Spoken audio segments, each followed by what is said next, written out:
Welcome to NarrativeNook audio tales where enchanted stories come to life. If you enjoy our stories, please subscribe, like and share to support our channel. Enjoy listening. Roxanne frowned slightly and was about to reject Hugo Reynolds. Meanwhile, escaping from the crowd on the dance floor, Madeline sat beside her directly and started to give Hugo a once-over. Hugo had an elegant appearance. His chiseled facial features remained obvious under the bar's dim light. Although Hugo lacked a fit body, he was not too skinny. Besides, judging from his attire, Madeline could tell that his outfit cost about 100,000. I guess I can give him an 8 out of 10? After rating him inwardly, Madeline agreed before Roxanne could decline him. Sure. Do you have any friends? Ask them to come over. Hugo's table was right next to theirs. In fact, he had noticed them earlier when both of them danced together. Hence he knew that they came together. Hearing Madeline's agreement, Hugo did not hesitate and asked his friends to join their table. His friends were good-looking and all of them dressed in expensive clothes. As they approached the table, they brought along their wine. As they came over, Hugo's friends were polite enough to maintain a reasonable distance from Roxanne and Madeline. Upon scrutinizing the guys, Madeline raised her brows as she questioned, "You guys are quite good-looking. Are all of you single?" They responded, "How dare we sit here if we aren't single?" Then Madeline swept a meaningful gaze at Hugo, who had just approached her table. "How about him? Is he single as well?" Hugo merely smiled at his friends, hinting that he did not mind them telling her the truth. "Hugo's been single for years. We have no idea what kind of women he's interested in anymore." However, today, as they replied, they cast him teasing glances. Hearing that, Hugo beamed and interrupted, "Stop talking. Let's have a drink, shall we?" In unison, his friends swiftly changed the topic. After having small talk with the guys, Madeline got along well with everyone and soon filled the air with chatter. In reality, Roxanne came to the bar to drink her sorrows away. Facing that situation, she had no choice but to appear unruffled in front of everyone, despite feeling uncomfortable. Meanwhile, Madeline was having a great time and she moved to sit between the guys afterward. Subsequently, she played some drinking games with the others, leaving Roxanne to sit all alone at the side. There was a space between Roxanne and Hugo after Madeline left. "I'm sorry. Did we interrupt both of you?" Hugo asked apologetically. Hearing his question, Roxanne was briefly stunned. "Don't worry. We're all here to have a drink. You're not disturbing us at all," she smiled faintly. He frowned and asked, "You don't seem to be in the mood for it. Are you in a bad mood?" Roxanne pressed her lips into a smile, admitting it silently. At the same time, it showed her reluctance to continue the conversation with him. Nonetheless, her indifference toward him piqued Hugo's interest. Hugo could tell that she was unbothered to continue the conversation. Hence, he drank alone slowly at the side while fixing his eyes on Roxanne's face. At the side, Madeline noticed that the two of them were drinking alone. That very sight pulled at Madeline's heartstrings. To break the ice, she suggested playing a card game whereby the person who got the King of Hearts card could instruct anyone to do anything. Before Roxanne could refuse, Madeline swiftly shoved a card into Roxanne's hand while she took the King of Hearts card. 7 of spades and 5 of diamonds. Everyone looked at their cards. Looking at the 5 of diamonds card in her hand, Roxanne could feel a foreboding feeling growing in her heart.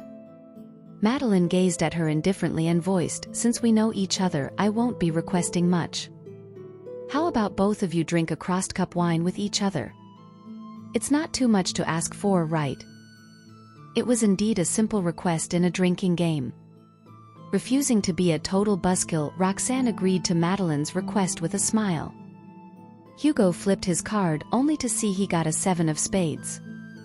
He glanced at Madeline the matchmaker helplessly before turning to Roxanne and said, "Let's just clink our glasses instead of drinking a crossed cup wine." Seeing the 7 of spades in Hugo's hand, Roxanne could feel her heart sink slightly. It was at that moment she realized Madeline's intention to match them up. She regretted agreeing to her request that readily. However, Roxanne heaved a sigh of relief after hearing what Hugo said. Then she raised her glass to clink it against Hugo's glass. Meanwhile, in the VIP room upstairs, Lucian watched the middle-aged men with pot bellies toasting each other with a blank expression. When he picked Estella up that afternoon, he noticed that she was in low spirits. Further to that, Estella had just thrown a tantrum at him upon reaching home. I guess Essie's in a bad mood because she hasn't seen Roxanne in a while. Perhaps she treated Essie aloofly? Regardless of the reason, I'm still the one to blame. She's keeping a distance from Essie on purpose because of me. Because of that matter, Lucian was feeling cranky the whole night.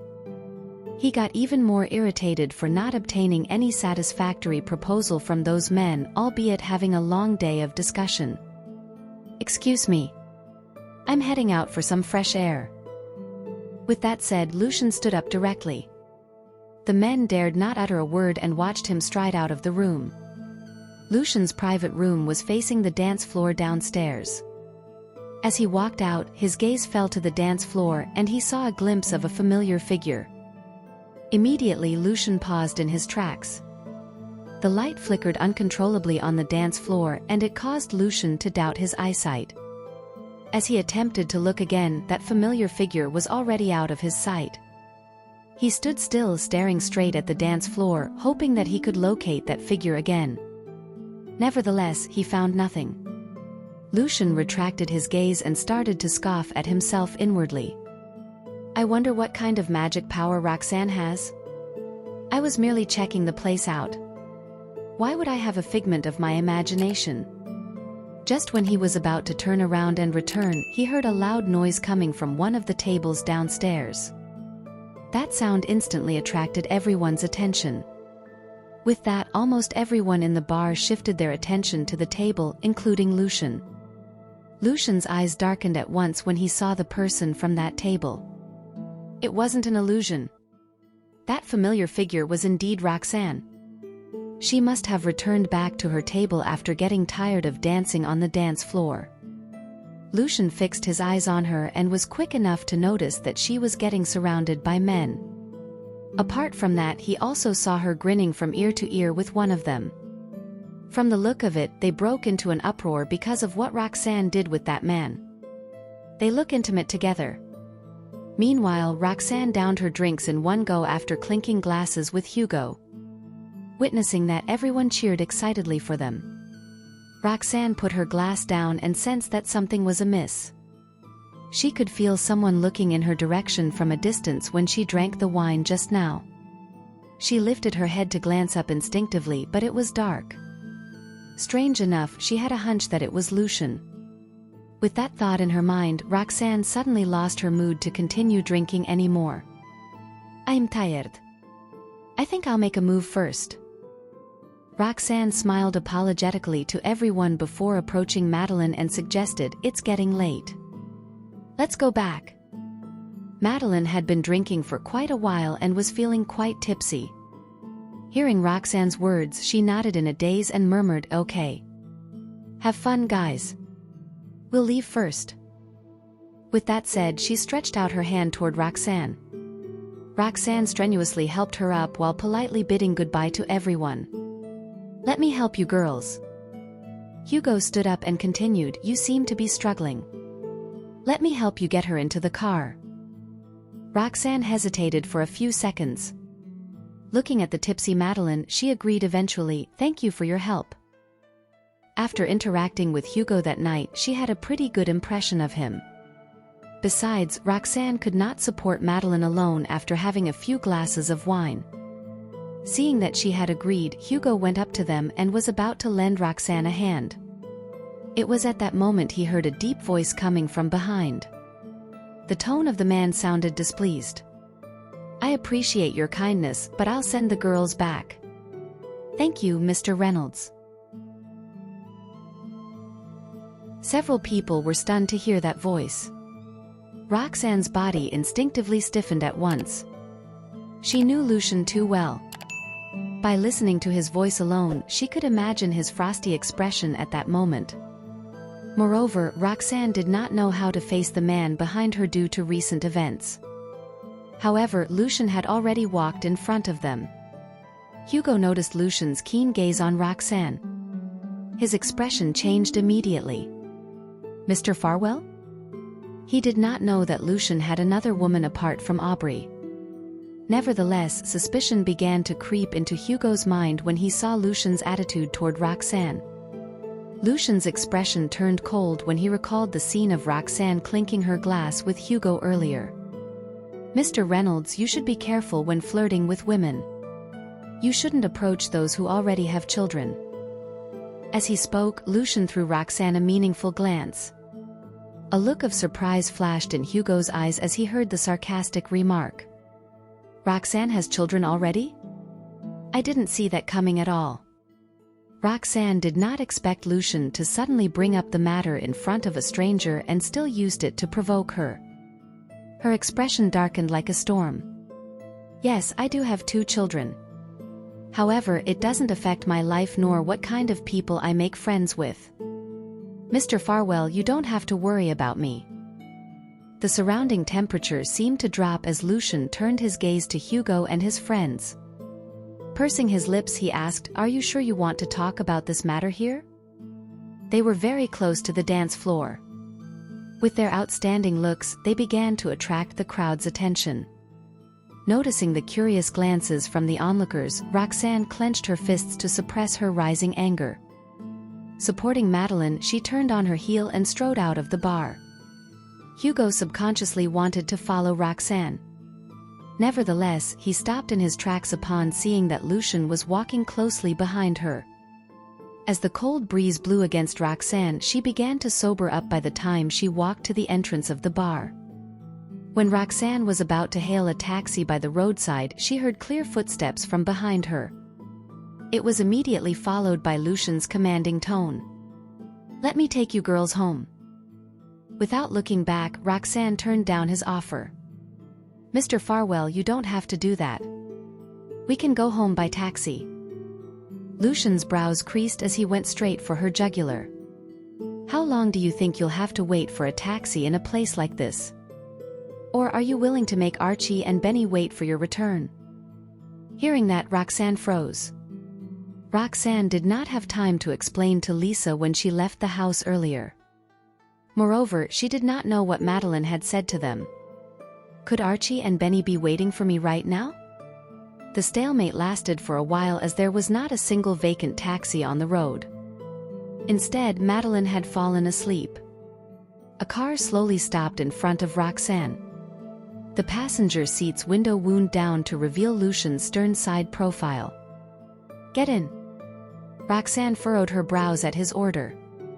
However, Madeline, who was standing beside her, shuddered in cold. Upon waking up, she saw a car in front of her and mistook it for a taxi.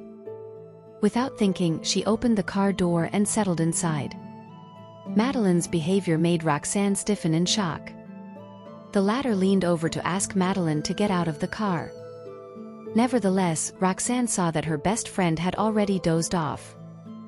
After contemplating for a while, Roxanne followed suit.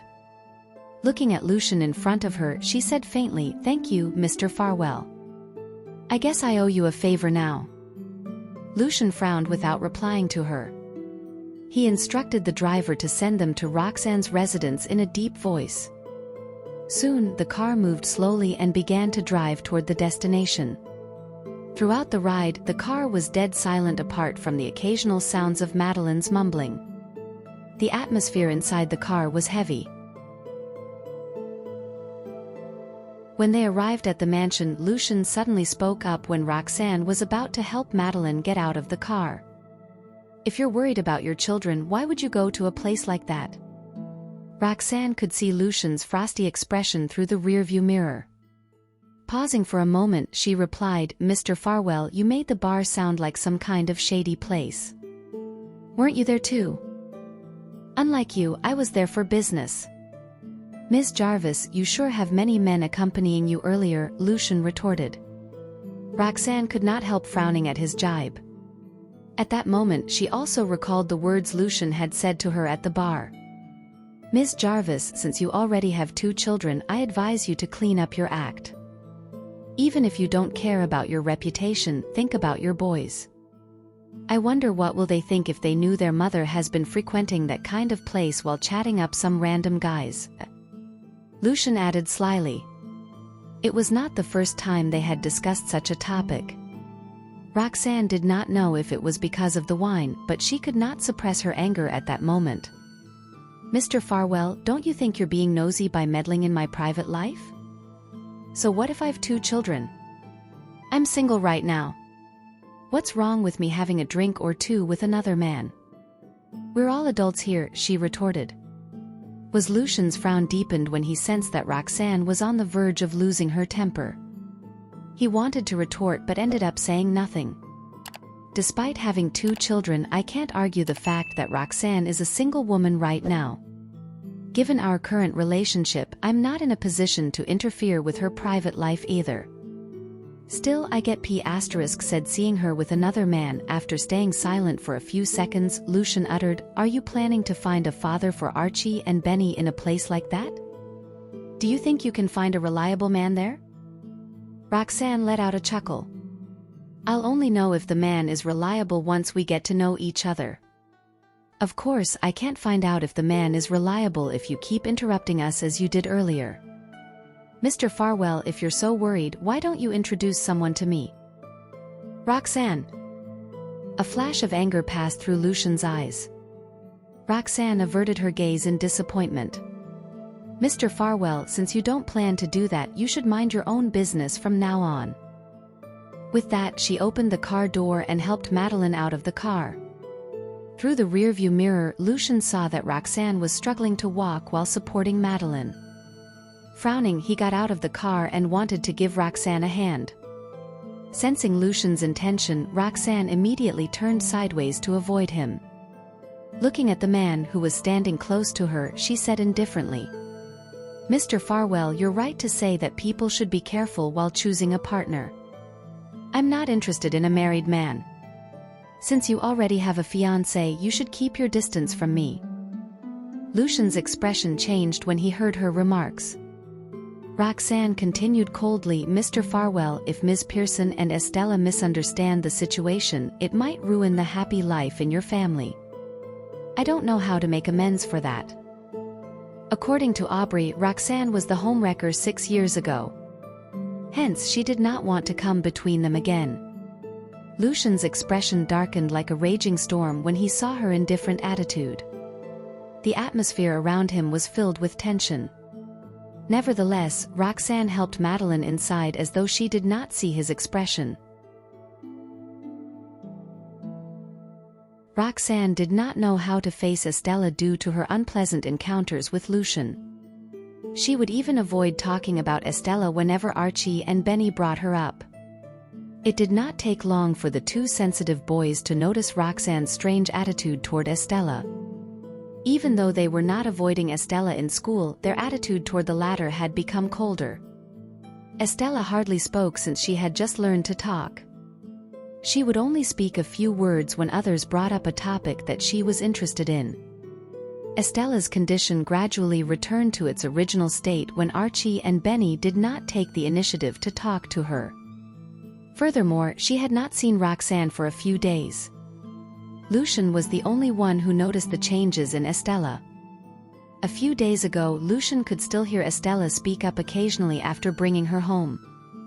Nevertheless, Estella had been unwilling to talk for the past 2 days. Lucian was worried that Estella might suffer a relapse. However, the only person who could improve Estella's condition had made it clear that she wanted to keep her distance from Lucian. The man felt conflicted whenever he thought of Roxanne. After picking Estella up from school in the evening, Lucian wanted to guide her into speaking by following James' method. "Essie, how are you doing in the last 2 days? Are you in a bad mood?" That kind of one-sided conversation had been going on for several days. Nevertheless, Estella remained silent. Lucian thought it would be the same that day. Surprisingly, the moment he finished speaking, a sweet but pitiful voice sounded in the car. Pouting, Estella said dejectedly, I didn't see. What didn't you see? Lucian probed, feeling confused. Estella mumbled, Miss Jarvis. Then she carefully counted on her fingers before stretching out 4 fingers. 4 days. I haven't seen Miss Jarvis for 4 days. It was Ms. Lane who picked up Archie and Benny every day. Even though Ms. Lane was also kind to me, I still miss Ms. Jarvis dearly. Waves of emotions surged within Lucian, knowing fully well that Estella could not see Roxanne because the latter was avoiding him on purpose. Nevertheless, he did not know how to explain the situation to Estella. Lucian had not seen Roxanne since their argument when he sent her home from the bar that night. As Roxanne said, the two of us are merely strangers right now. As that thought occurred to him, Lucian felt an inexplicable sense of displeasure deep down. After a while, he slowly broke out of his reverie. Seeing how sullen Estella was next to him, Lucian suddenly felt that something was amiss. Wait. Didn't she talk with me just now? Realizing that, Lucian knitted his brows in amazement. As if nothing had happened, he tried to get Estella to talk again. Essie, what did you just say? I didn't hear it earlier. Can you repeat it for me? Estella simply kept her head low, revealing the round back of her head and her puffed cheeks. She turned a blind ear to his question. Despite the lack of response, Lucian patiently patted Estella's head before trying to guide her again. You said Ms. Jarvis didn't pick up the boys from school. Then, who was the one who fetched them these last 2 days? As soon as he mentioned Roxanne, Estella slowly raised her head to look at him. Lucian's heart raced. He was expecting Estella to finally reply to him. Much to his surprise, Estella merely glanced at him before shaking her head silently. Then, she lowered her head again as if she refused to communicate with him. Lucian furrowed his brows. He could not help thinking of Roxanne. How did she manage to make Essie speak gradually? He was at his wit's end while facing the same problem. Noticing that Estella only seemed to respond to the mention of Roxanne's name, Lucian inquired again. Essie, did you want to see Ms. Jarvis that much? Estella nodded vigorously and gazed at Lucian expectantly. She seemed to think that he had a way to let her meet Roxanne. When Lucian saw Estella's hopeful expression, his gaze darkened slightly. He silently averted his gaze. She likes you very much, Essie. Maybe she's been busy with work lately. Hence she didn't have time to pick up the boys. Don't worry. Not receiving the answer she had hoped for, Estella cast her eyes downward dejectedly. She nodded weakly in response. No matter what Lucian said, Estella only responded by either nodding or shaking her head. She also fumbled around her bag for a notebook, intending to write down her reply for him. Only the mention of Roxanne could evoke a more noticeable reaction from Estella. The more Lucian tried to persuade her into talking, the more helpless he felt. A while later, Lucian could not hold himself back from asking Estella, "Can you tell me why you're willing to talk at Ms. Jarvis' house? How did she teach you to speak up?" That question could not be answered with a nod nor a shake of the head. Estella frowned, feeling troubled. Estella became even more distraught at the thought of her time at Roxanne's house. "I want to stay with Ms. Jarvis a little longer." Taking out a pen and paper, Lucian handed the items to Estella. "If you don't want to talk, you can write it down for me." Lucian did not want to let Estella stay silent for long. With his current relationship with Roxanne, he could not send Estella to her. Therefore, he wanted to see if he could learn from Roxanne's method. Accepting the pen and paper, Estella wrote slowly. "Archie and Benny will ignore me if I don't speak up." A surprised look flashed across Lucian's face when he read Estella's reply. So, the two boys are the reasons why Essie started speaking? At first, Lucian thought that Estella would only relax when she was around Roxanne due to her affection for the woman. Therefore, Estella slowly began to talk. However, he never expected that Archie and Benny would play such big roles in improving Estella's condition. Arching his brows, Lucian asked, "Do you like Archie and Benny very much?" Estella nodded firmly in response. Archie and Benny have been nice to me ever since our first meeting. They also protected me in kindergarten. With the two of them around, the other kids didn't dare to bully me anymore. I feel like a princess of kindergarten now. Estella's eyes gleamed whenever Lucian mentioned the two boys. He felt conflicted upon seeing Estella's hopeful expression. Still, it's easier to let Estella interact more with Archie and Benny than to send her to recover at Roxanne's house. Thinking of that, Lucian felt relieved. Since you like Archie and Benny so much, you can ask Catalina to prepare more snacks before going to school in the future. Then you can share with the boys, he suggested. Estella tilted her head, unable to comprehend Lucian's words for a moment. Stroking Estella's head, Lucian added, "You should be nice to Archie and Benny and play more with them since they have been treating you so kindly." Thinking of how kind the boys had been toward her all this while, Estella quickly nodded in response. "I have to treat Archie and Benny better so that they will play with me." The following day when Roxanne woke up, she realized it was almost 7:30. Immediately she got out of bed and washed up. Without having time to eat breakfast, she hurriedly brought the kids to the kindergarten. As Lisa was only in charge of picking the kids up, it was Roxanne's job to send them to the kindergarten on the way to work. In order to avoid Lucian, Roxanne had been leaving the house very early in the past few days.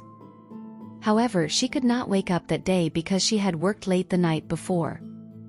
Thus, Roxanne spent her whole journey praying she could avoid seeing Lucian. However, things did not go her way. When she got out of the car, a Bentley with a familiar-looking number plate stopped behind her car. A moment later, Lucian brought Estella out of the car. Roxanne could not help but quicken her pace, wanting to send the kids inside the kindergarten as soon as possible and leave unnoticed. "Good morning, Miss Jarvis." Pippa greeted her warmly. Upon hearing that, Roxanne's heart sank as she stopped in her tracks. Meanwhile, Lucian had already recognized the Mercedes-Benz in front of him when he got out of the car. When he looked over, he saw the figure of a woman leading two kids away. It was obvious that the three were in a hurry. Thus, one would not believe it if Roxanne argued that she was not trying to avoid Lucian. While standing hand in hand with her father, Estella's eyes drooped as she stared at the ground. "It looks like I won't be seeing Miss Jarvis today either." Thus, when she heard the teacher's words, her eyes lit up as she immediately looked toward the kindergarten entrance. "Miss Jarvis." Lucian had come up with all sorts of ways to make talk that day, yet all it took was one look at Roxanne for Estella to yelp excitedly. Furrowing his eyebrows mysteriously, Lucian loosened his grip on Estella's hand and allowed her to run over to Roxanne. Roxanne had stiffened upon hearing Estella's voice and turned around a moment later. Tilting her head to look up at Roxanne, Estella hugged onto her thigh, her eyes filled with excitement. "You're here, Essie." Roxanne's heart softened when she saw Estella's face. Then Roxana squatted down to pat the little girl's head. Estella nodded with a smile before slowly asking, "Miss Jarvis, why didn't you pick Archie and Benny up from the kindergarten?" After saying that, she put up 4 fingers and added coquettishly, 4 days. "I miss you a lot." Upon hearing that, Roxanne's gaze softened as she struggled for an answer. Although Roxanne knew Estella would be anxious if she did not see her, she also needed to avoid Lucian. Thus, Roxanne had no choice but to do so. When Roxanne saw how upset Estella was, she felt guilty. After staying silent for a moment, she forced an excuse. "I miss you too. I've been busy with work lately, so I don't have the time to pick them up from kindergarten. Don't worry. You'll soon see me every day after I finish my work." After saying that, she averted her gaze in guilt. However, Estella had taken her words seriously and nodded obediently. "I'll wait for you." Roxanne forced a smile. "Good girl. You're going to be late, so you should head inside with Archie and Benny." After saying that, she could not help but advise her 2 children, remember to take good care of her. Archie and Benny were confused after seeing their mother's attitude toward Estella. Thus they hesitated for a moment before nodding obediently. After seeing them entering the kindergarten, Roxanne stood up and nodded at Lucian, who was behind her, as a greeting. Then she turned around and was about to leave. However, a large hand grabbed her wrist after she had just taken 2 steps. "Mr. Farwell, is there anything I can help you with?" Roxanne halted in her tracks and turned around to look at Lucian as if he was just a stranger. Upon meeting her gaze, Lucian furrowed his eyebrows. The attitude Roxanne had now was as distant as the time when they first got divorced. It was the same attitude that had caused Lucian to perform unexpected acts. Back then, Lucian thought Roxanne would really disappear from his life if he did not attract her attention. As Lucian did not answer, Roxanne tugged her wrist back with a frown. "If there's nothing much, please let go of me. I still need to go to work." Both their outstanding looks quickly garnered attention. After all, not only were they attractive, but the parents of the kindergarten were not ordinary people. Thus most of them knew who Lucian was. Many of them had already turned around to look in their direction. Roxanne feared it would be too scandalous if they continued to be seen with each other for another second longer. If that happened, she would soon be facing a lot of trouble. Lucian finally snapped to his senses when he noticed her struggle. While loosening the grip on her hands, he spoke with a complicated expression. "After talking with Estella yesterday, I realized that her speedy recovery was mostly because of your efforts. Thus it's only right for me to show you my appreciation." Not only was that an excuse to ask Roxanne to stay behind, but it was also something he meant from the bottom of his heart after his experience the day before. At first, Lucian thought Roxanne was just someone to cheer Estella up by staying by her side. Thus, he did not expect Roxanne to bring such a significant impact on Estella. It must have taken Roxanne a great deal of effort to make Estella talk again. Upon hearing that, Roxanne replied blandly, "That's all right. You have helped me quite a lot recently. Besides, I've told you that we don't owe each other anything, so there's no need for that." After saying that, Roxanne nodded before making her way past him and into the car. "Perhaps you can see the gesture as I'm trying to get on your good side," Lucian started lowly. Roxanne halted her steps, unsure what he was trying to say. Looking at the woman standing beside her, Lucian pursed his lips indifferently. "If I remember correctly, you once said that the children are innocent and should not get involved in our matters. However, does this only apply to Archie and Benny?" Upon hearing that, Roxanne turned around and met his gaze. "What do you mean?" Lucian raised an eyebrow. "You know that Essie likes you and would feel sad if she doesn't see you. However, you refused to meet her multiple times, knowing that this might cause her condition to worsen. Isn't Essie innocent in this matter? I don't mind if it's me you want to avoid, but there's no need to do the same thing on her as well." Roxanne was promptly taken aback when she heard that. Although she had considered if Estella would feel upset for not seeing her, Roxanne dismissed the thought as she had never seen herself as someone important. Besides, Lucian would definitely take good care of Estella. Besides, Lucian would pick up and drop off Estella every day. If Roxanne did not deliberately avoid them, there was a high chance she would bump into them. "Essie has been sad that she didn't get to see you. However, as her father, I admit I'm not on the best terms with you. Thus, what I can do is treat you to a meal to thank you for taking care of Essie, and also take this opportunity to ask you to spend more time with her." Lucian's tone was polite yet distant, leaving no room for argument. Although Roxanne did feel guilty toward Estella, she furrowed her eyebrows upon hearing Lucian's ending statement. "Perhaps you're too used to doing business, but let me tell you that not all matters can be solved with a meal or two. I'll head to work now if you have nothing else to say." A faint scowl appeared on Lucian's face. Just when he wanted to speak, the sound of a ringtone interrupted the awkward atmosphere between them. Roxanne averted her gaze apathetically and took out her phone from her bag. When she glanced at the caller ID, she saw that it was Larry calling. At that, she secretly sighed with relief. "Larry's phone call came to my rescue. After nodding toward Lucian, Roxanne picked up the phone and walked to her car. This time, Lucian did not try to stop her. Walking past Lucian, Roxanne could feel herself easing up.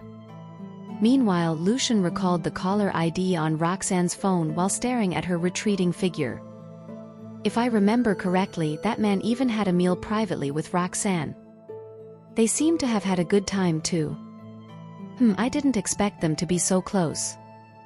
At that realization, Lucian's expression abruptly darkened. Larry, is something the matter? After Roxanne picked up the phone, they exchanged pleasantries until she got into the car. Then, she took the initiative to ask about Larry's reason for calling. At the other end of the line, Larry replied with a chortle, "Why are you acting so distant toward me? Can't I call you even if there's nothing much?" Without Lucian by her side, Roxanne had loosened up quite a bit. Smilingly, she answered, "Of course you can. However, I'm sure most people wouldn't call this early in the morning just to chat." It was not like Larry did not know about her schedule. After all, Roxanne would usually be sending the kids off to kindergarten or on the way to work at that hour. Thus, there was no way Larry would suddenly call without reason. Upon hearing that, Larry stopped the small talk and changed the topic. "I called to arrange a time to meet as I have something to give you. What time are you free? Is this afternoon okay?" After pondering for a moment, Roxanne answered, "I'm fine to meet up during lunch hour. Are you all right to meet near my research institute?" Larry promptly agreed. After hanging up the call, Roxanne was confused about what Larry had said during the call. "I wonder what he wants to give me. He's acting so secretive too." It was afternoon when Roxanne wrapped up her work and walked out of the research facility. When she saw the GPS location sent by Larry, she saw he had picked a Canaan restaurant near her research institute. After packing up her things, she quickly headed over. By the time she arrived, Larry was already there waiting for her. Roxanne sat at the seat opposite of him. "My apologies. You must have been waiting for a long time." Larry smiled nonchalantly. "I'm used to it. Anyway, you must be famished from working the entire morning, so I've already ordered for you. I hope the food suits your tastes." After saying that, he signaled the waiter to serve the dishes. After the dishes were served, the duo chatted while eating. "You mentioned you wanted to give me something during the call. What is it?" As Roxanne was hungry, she immediately dug into her food as soon as it was served. Only after listening to Larry talking for some time did she look up and ask. Larry took out an invitation card with a grin. "There's a medical conference in Baldridge that many experts from the medical field will show up. I thought you might be interested, so I asked them for another invitation." Upon hearing that, Roxanne's eyes lit up. After all, if even Larry regarded them as experts, the people attending must be at least on the same par as her professor, Harvey Lambert. As such, she would beg to have an opportunity to discuss medical knowledge with them. Roxanne put down her fork at the thought of being able to receive some guidance from those prominent figures. After taking the invitation card, she expressed her gratitude. "Larry, thanks for being so thoughtful. I truly look forward to it." Her current image resembled a child who had received candy. Larry's eyes sparkled with happiness as he found it rare to see her being that eager. "You're welcome. Previously, you left in a hurry after performing surgery on one of the elders in my family. Thus, I wasn't able to thank you properly. Every day my elders will nag me to treat you to a meal as they felt very bad about it. Therefore, you can treat this as a token of gratitude." Roxanne was filled with anticipation about attending the medical conference. When she heard his comment, she nonchalantly smiled at him. "I was in a hurry to pick up my kids. Besides, I just did what's within my capabilities." After that, she queried in concern, "By the way, how is that elderly faring? I didn't have the chance to conduct another body checkup after the operation that day." Larry replied, "He got transferred to the general ward after the surgery the day after. All he needs now is to recuperate. It's all thanks to you." Not daring to take any credit, Roxanne merely smiled and changed the topic. You're the one getting invited to this medical conference. Are you sure it will be fine if I tag along? Larry could be said to have achieved some accomplishments in the medical field. Coupled with his family background, those medical experts thought highly of him. Many people had even expressed their admiration for him publicly. As for herself, she was a nobody whose name might be unheard of by those experts. Roxanne was worried that her appearance would lower the standards of the conference. Larry couldn't help but feel amused after realizing the meaning behind her words. You had studied under Professor Lambert for so many years. Do you still see yourself as that same nobody in the past who just went overseas? Those experts might not have heard of your real name before, but they had long heard of your other alias, Janet. A flash of joy passed through Roxanne's eyes. Following that, the woman rubbed her nose as she giggled. She was so accustomed to being humble that she almost forgot that Janet, the other name she used, had some reputation internationally. In that case, I'll accept your offer. Roxanne chuckled as she put the invitation card inside her handbag. Larry nodded. It's supposed to be yours. I saw on the invitation card that the conference will take place tomorrow afternoon. What time should we set off? Roxanne asked. Seeing how thrilled she was, the joy in Larry's eyes intensified. Tomorrow morning. Both of us can get some rest upon reaching. We will be able to mark it on time before the conference begins. Also, there will still be time for us to chat with the pioneers in the medical field. After learning that she would have an opportunity to meet with the prominent figures in private, Roxanne's interest got piqued even further. She agreed without hesitation. Okay. I'll get the flight tickets. Larry didn't decline her suggestion over such a trivial matter and agreed with a smile. It was about time. However, the person opposite him was still in a state of excitement. Hence, Larry tapped on the table helplessly. You should eat more. I noticed that you didn't eat much just now. Only then did Roxanne gradually pull back her thoughts. After glancing at the time, the woman casually took a couple more bites before she got up to leave. There's still work for me to do in the afternoon, so I'll return to the research institute first. I'll notify you after getting the plane tickets. Larry promptly agreed. Roxanne initially had mixed feelings after bumping into Lucian earlier that morning. However, those negative emotions diminished during lunch after she learned that she could partake in the conference. Despite spending the entire afternoon working, the smile on Roxanne's face didn't vanish even once. Thank you for listening. If you have enjoyed this story, please like and share so others can see it too. Also hit the subscription button and notification bell so you can be notified on our next release. Thank you for your support. God bless you.